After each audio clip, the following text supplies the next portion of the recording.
thank you for joining me today. I'm Talisha Ramathar. Welcome to the Leadership Interview. Today, I'm interviewing Apostle Emmanuel Nkhoma, a leader, mentor, and a father to many leaders. Apostle Emmanuel Nkhoma. Welcome, sir. Thank you very much. Thank you. How nice are you to doing be here. today? No, you're doing very well. That's good. Yes, yes. People would like to know, who is Emmanuel Nkhoma? Yes. It's very difficult to explain who is Emmanuel Nkhoma in my own words, but I would put it this way, that Emmanuel Nkhoma is a leader, a coach, a mentor, and I call myself a leadership expert. Why? Because I believe that leadership is within me, and whatever we do has to do with leadership. Yeah. So the question of who is Emmanuel Nkhoma, it's very difficult for me just to explain it in a one-word form. Yes, yes. I'm not only a leader. When I use the word a leader, I can refer it to many different kind of leadership. I'm a spiritual leader. I'm also an activist. I'm also a leadership developer. Yeah, so that's I think that's who I am. Yes. Wow, Yes. that's very. If you don't mind me asking this question, but where were you born? Yeah. Wow. Emmanuel Nkhoma, actually, I was born in Zambia, in the Republic of Zambia. To be more specific, in the Copperbelt province. Many people do not know where Copperbelt province is. Copperbelt province, in those years, was the economic hub of Zambia. That's where the copper used to come from. To be more specific, in a town called Kitwe. My father was a miner. He used to work in the mines there.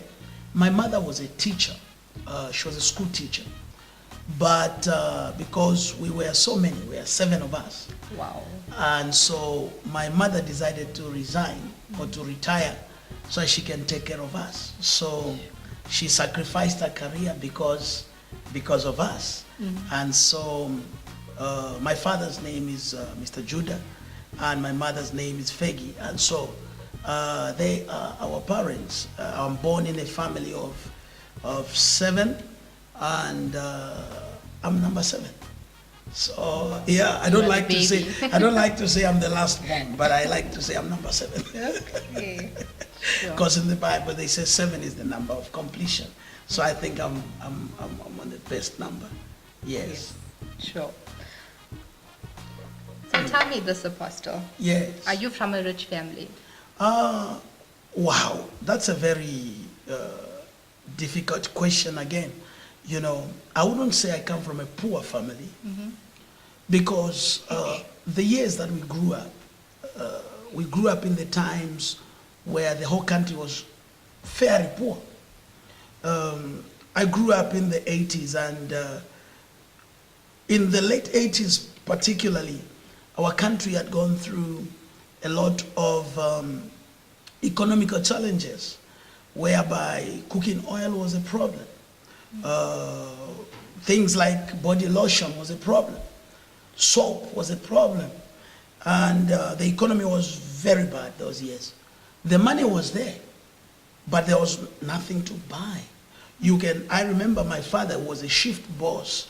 Then he became what they call the section boss in the mines. We were, I would say the word, we were a bit lucky those years, because when your parents are working in the mines, they used to give them at work, they would give them bread. All right? It was a certain kind of a bread which we hardly see now. And they would give them a bag of milli meal. And they will give them also cooking oil. So every now and then we were fairly okay, but we don't come from personally, I would say we don't come from a very rich family. When we say about a rich family, it's a family that is comfortable. We were not comfortable. We were just like any other Zambian those years. You know, it's very hard because even our ministers those years, they used to drive a Peugeot, you know, drive a 504 Peugeot those years. And people were rich, they would own a Beetle, you know. So those years, that's what a Fiat 127, those kind of vehicles, those are the rich people we had. But my father could not afford. I remember the time that my father bought a television, a black and white TV. We almost had a party. We watched TV the whole night. Now, those years, they used to close TV midnight. They would close the television midnight. Then you only see showers. We watched TV, all the programs, they closed. Then it was showers. Then we were watching showers.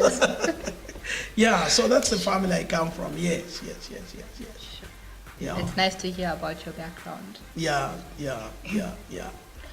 Also, Apostle, how did you become, or how did you begin to be a leader? Yes. Wow. You know, I come from a school of thought that believes that every human being has got potential to be a leader. It's either you have realized it or you have not. I grew up in the copper belt, and we used to fight a lot. It was like when we are playing soccer, if you see that your team is losing, the easiest way to win the game, you start a fight with the other guys. Yeah. So then also we grew up in the time whereby we would go to the bush, you know, just to play around, you know, as young kids.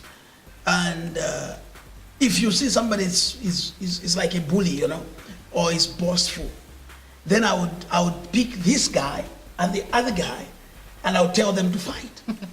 Then I would take some sand, and I'll put some sand on my hand here, and I'll put some sand in my hand here. Then I'll go in between and say, who is strong between the two of you?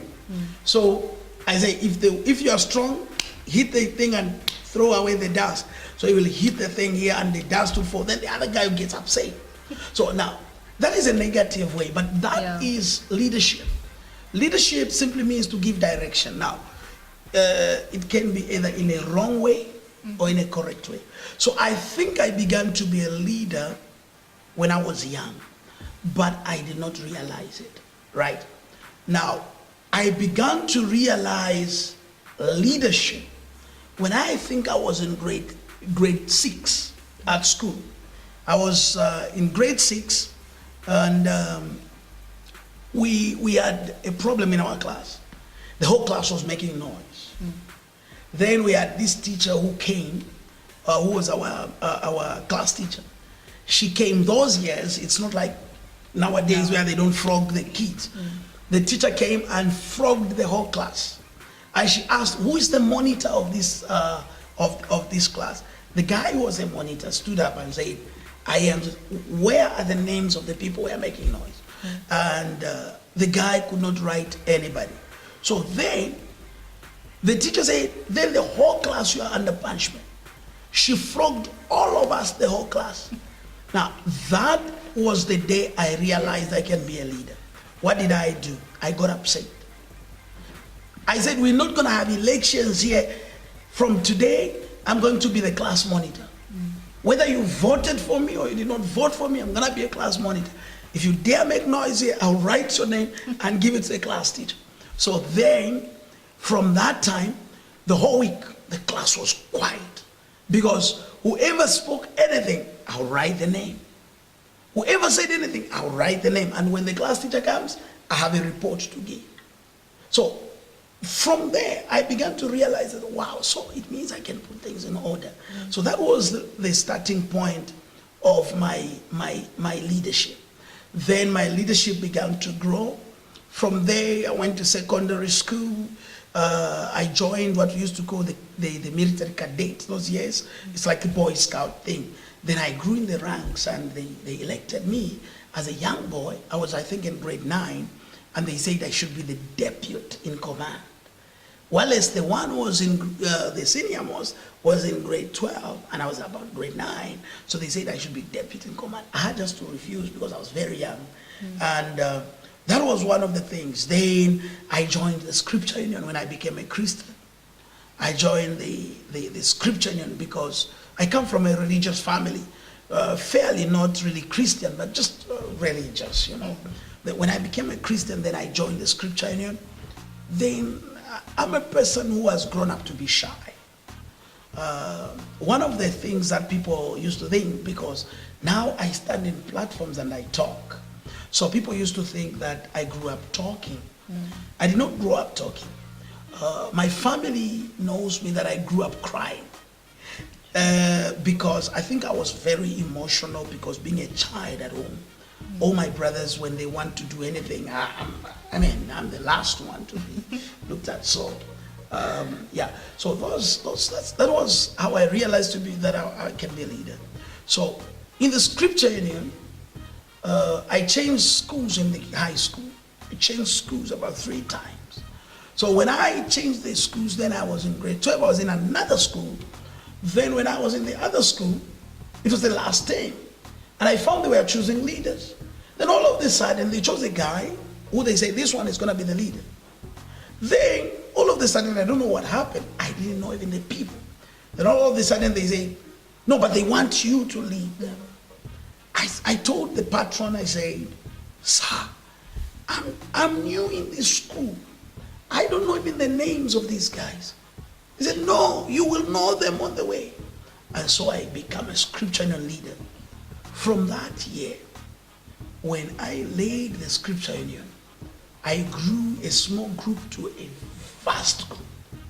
And many young people that were under my leadership, today they are pastors. A lot of them. I minister to a lot. Today when I travel, I meet people that I don't know. They call me daddy, daddy, daddy, daddy. I wonder where did this begin. Yeah. But I realized from there that I can lead, and I began to develop my leadership. After school, I went into college. I began to learn how I can lead there. Yeah, and so I think that's where it began from. Yes. It began a long way before we got to where we are today. Wow. Yeah. Apostle, you have met with presidents, Yes. kings, Yes. prime ministers. Yes. How is it to meet these people? Wow. Actually, that's a very interesting question. Some people, they really love to meet those people. Yes. Everybody wants to meet a president, everybody wants to meet the king. Everybody wants to meet the prime ministers. I'll share with you my journey of meeting with these great leaders. When I was about 16 years old, we had our president called Kenneth Kaunda in our country, who had just left, and then he had now left to be president, and then now he was busy trying to put his party in place. Then they were campaigning, they were having like a political rally. So I went there. I don't even know, even today, how I went there. So I found myself in just like any other kid. Then after he finished giving his speech, I went and after everybody left, there was something that happened that day. And what happened that day was, he stood up and everybody was escorting him. So whilst everybody was rushing to go and greet the man, I did not rush to where he was going. I rushed to the chair where he was sitting. So, so I went to the chair where he was sitting. Then I found a glass of water like this, which he drank in, which he had left some water. Quickly I rushed. I said, the same water that the president was drinking, I want to drink it. So I took a sip, and that day I claimed it. I said, I want to be a leader like this guy. So that was when I was about 16. Years passed after, when I was about 20, 21, I was invited to to meet one of another president. That was the time, President Chiluba, and I began to associate with him. Then my father, my biological father, called me and he asked me the same question that you're asking me. How are you meeting these people? And I said, I don't know. But you see, when you are a leader, there is something that will keep connecting you to people who will usher you to another level. So it began from there. Then I met different presidents. Then I was elected in the African Union Youth League. And so when I got elected in the African Union Youth League, as they were forming the Youth League, they appointed me to be deputy president for our country.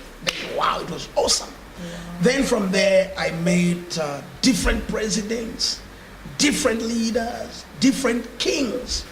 And so, meeting these people, number one, you must know why you want to meet them. It's not just like meeting ordinary people. Yeah. You must have a message to deliver. You must have a message to communicate. Because they are people, even 1 minute is very difficult to be given to you. But so if you are given 5 minutes, it's quite a lot of time. Yes, yeah. Yes. Pastor, you also have friends who are billionaires, millionaires. What's their secret? Oh yes, I've met a lot of rich people. I've got friends who are millionaires. I've got friends who are billionaires. And I'm talking about friends from all over the world. And I'll tell you that they come to me for questions when they are in trouble. They ask me to help them. They ask me to solve their problems. And when I also ask them what's their secret that I discovered, most of them, to succeed in their life, they make up an intention, they plan, they work hard, they think of it, they talk of it. And it does not just happen overnight, but this is something that they have meditated upon for many years. Others have suffered a lot before they began to rise. And it gives me hope because I get to know that everybody then can become a millionaire. You are a millionaire within you. Because these millionaires, they eat the same food we eat. They sleep like any other normal person. But they have a mind of thinking that they are rich. They have a mind of thinking that they belong to the top. So I believe that's their biggest secret, which makes them to be different from ordinary people. Yeah. Yeah. I must also ask you this. If you were president, what will you change? Wow.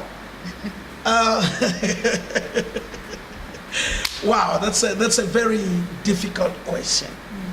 If I was to be president, after meeting all these leaders that I've met all over the world, after having time to sit with them, chatting with them, eating with them, praying with them, laughing with them, I got to realize something. If I was to be given an opportunity to be president, the first thing that I would want to do is to save the people, save the people, save the people. Number two is to make sure that every citizen participate in the economy. Every citizen is given an opportunity to grow their home economy to their community economy in order for us to develop the national economy. Because we speak big things when we talk about economy. But economy begins when people can be able to provide food at home. When the community can have water. When the community can have electricity. When we can have roads. And those are the things that I would love to change. Those are the things, because most of our politicians in Africa, they always think the quickest way to get rich is to become a politician. When they become politicians, they want to be rich. Somebody said to me that one of the qualifications to be a politician is to be a liar. That you must be a liar. And I have said that it's only when we can bring in the politics of integrity, when people can begin to learn to be truthful, when they can learn to be honest, when they can learn that the people who put them in power, they are not foolish. And they must know that it's the same people that will take them out of power. So if I was to lead, I would also want to make sure that I save the people with integrity, with honesty, and with love to bring total development to the human beings. Yeah. Wow, this has been an amazing interview with Apostle Emmanuel Nkhoma. Thank you so much for joining us today. Thank you very much. Thank you. Thank you.